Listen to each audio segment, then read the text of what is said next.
Assalamualaikum warahmatullahi wabarakatuh. Yang terhormat Ibu Arsipit Horiniah Ruby SPSI MPSI dan teman-teman semuanya yang nonton. Perkenalkan, nama saya Unsa Suudiah, NIM 2023-116, dan teman saya Armawati NIM 2023-60126. Saya Ibu Kiamalia dengan NIM 2023-60114. Di sini kami akan menjelaskan dengan tema kesulitan bersosialisasi dan akan dijelaskan oleh teman saya. Yang pertama adalah definisi dari kesulitan bersosialisasi. Kesulitan bersosialisasi adalah ketidakmampuan seorang individu dalam melakukan hubungan dengan orang sekitar atau lingkungan sekitarnya. Selanjutnya, Yang kedua ada kondisi ideal. Kondisi ideal untuk siswa yang mengalami kesulitan bersosialisasi itu melibatkan lingkungan yang mendukung, guru yang peka, serta program sosial yang dirancang untuk memperkuat keterampilan sosial. Dan ada harapan yang melibatkan pertumbuhan positif dan interaksi sosial dalam peningkatan rasa percaya diri. Selanjutnya ada dampak negatif dan dampak positifnya dari kesulitan bersosialisasi. Dampak negatifnya yaitu penurunan kepercayaan diri, seperti siswa kurang percaya diri dalam bersosialisasinya dengan teman-teman sebayanya. Yang kedua, mudah mengalami kegagalan. Yang ketiga, mudah putus asa. Lalu ada tidak memiliki teman karena dia sulit bersosialisasi. Selanjutnya, dikucilkan dalam lingkungan masyarakatnya. Lalu ada dampak positifnya yaitu terhindar dari pergaulan bebas, kenakalan remaja juga,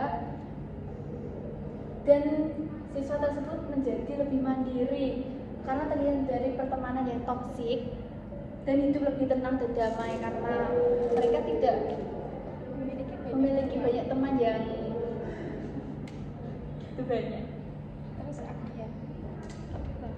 Yang keempat ada faktor pencegah.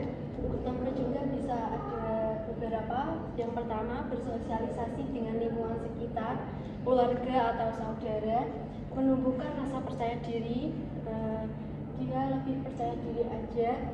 Yang ketiga, mencari dukungan dari orang sekitar, kayak kita harus mencari teman atau buat mendukung untuk bersosialisasi. Yang keempat ada meningkatkan skill komunikasi. Yang kelima ada diri acara sosial. Yang keenam mengikuti organisasi atau ekstrakurikuler di lingkungannya, kayak di sekolah gitu dia mengikuti organisasi seperti itu. Yang ketujuh memaksa diri agar lebih terbuka, kayak kita harus terbuka dengan orang lain, nggak mengurung diri terus menerus di rumah gitu. Kita harus keluar dari zona nyamannya. Yang ke-8 sering berinteraksi, kayak dibiasakan untuk kalau di sekolah itu mengobrol setiap hari, mengobrol dengan teman sebaya. Yang ke-9 jangan menutup diri dari lingkungan sekitar, kayak kita nggak boleh menutup diri dari lingkungan, dari keluarga. Misal kita terbuka dengan keluarga, saling bicara, komunikasi. Nah, yang kelima faktor penyebab. Yang kelima ada faktor penyebab gangguan kesehatan mental. Nah, itu seperti seseorang mengalami gangguan kesehatan mental seperti autis, ADHD, depresi, mereka cenderung memiliki kesulitan dalam berbicara.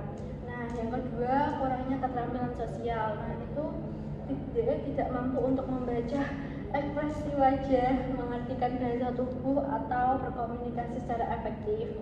Yang ketiga ada kecemasan sosial, atau dia memiliki rasa cemas dalam berbicara. Dia itu takut untuk dia cemas gitulah. Nah, yang keempat bullying atau pelecehan.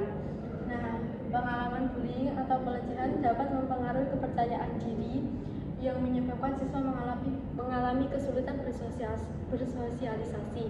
Nah, seperti itu, kayak dia tidak mendapat respon baik dari temannya waktu dia mau berbicara, jadi dia kayak trauma gitu. Yang keenam, peran sistem. Lalu ada peran sistemnya yaitu lingkungan yang mendukung. Yang kedua ada guru yang peka. Ketiga, program sosial dirancang untuk memperkuat keterampilan sosial serta dukungan sosial dan struktur lingkungan belajar bagi siswa. Yang ketujuh Yang ketujuh adalah pihak yang terlibat. Yang pertama, pihak yang terlibat adalah siswa atau korban yang mengalami kesulitan dalam berkomunikasi.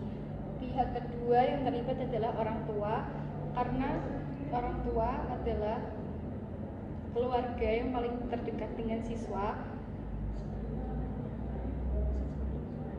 sebelum teman ataupun guru.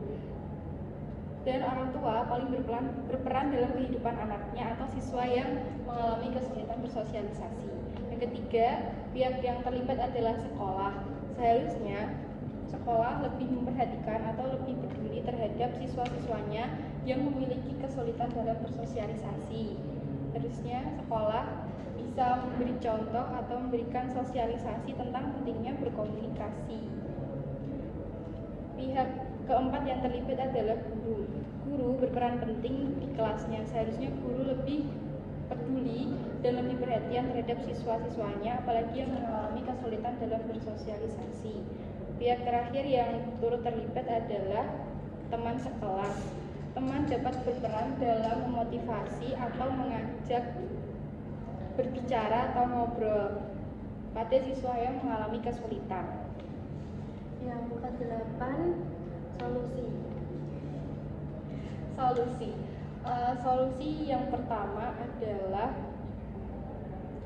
orang tua harusnya memberikan contoh tentang pentingnya sosialisasi dengan sekitarnya. Lalu yang kedua adalah siswa yang terdampak harus mau atau memiliki keinginan untuk berubah dari yang awalnya memiliki kesulitan atau tidak percaya diri, jadi harus mau berubah lebih percaya diri. Yang ketiga adalah kepedulian keluarga. Keluarga harusnya memberikan contoh, lalu siswa yang terdampak kesulitan bersosialisasi harusnya lebih terbuka dengan keluarganya. Yang keempat adalah teman. Teman dapat berperan dalam memotivasi dan juga dapat mengajak siswa yang mengalami kesulitan atau temannya seperti mengobrol, terus main kayak gitu. yang ke-9 ada saran itu ada beberapa. Nah, yang pertama, jangan ragu mencari dukungan dari teman. Siswanya itu kayak kita jangan ragu untuk mencari dukungan dari teman atau keluarga. Nah, yang kedua itu latihan keterampilan berkomunikasi. Kalau misalnya belum bisa percaya diri, bisa bicara dengan cermin terlebih dahulu kayak gitu. Nah, yang ketiga, ikut atau bergabung dengan organisasi kayak semisal ada ekstrakurikuler pencaksilat. Nah, itu mengikuti aja. Nah, supaya bisa dapat teman dan pengalaman juga. Nah, yang keempat, mencoba membuka diri. Kayak kita membuka diri pada orang lain, kayak kita sering lebih cerita sama orang lain. Nah, yang ke-6, bersikap ramah. Kayak kita harus ramah sama orang lain agar kayak orang itu loh bisa diajak bicara kayak gitu. Nah, yang ke-7, mencoba menambah rasa percaya diri. Nah, kita tuh harus percaya diri di depan semua orang kayak gitu. Sudah. Sekian presentasi dari kami. Kalau ada kesalahan kami meminta maaf. Terima kasih sudah mendengarkan presentasi video ini. Wassalamualaikum warahmatullahi wabarakatuh. Annyeong.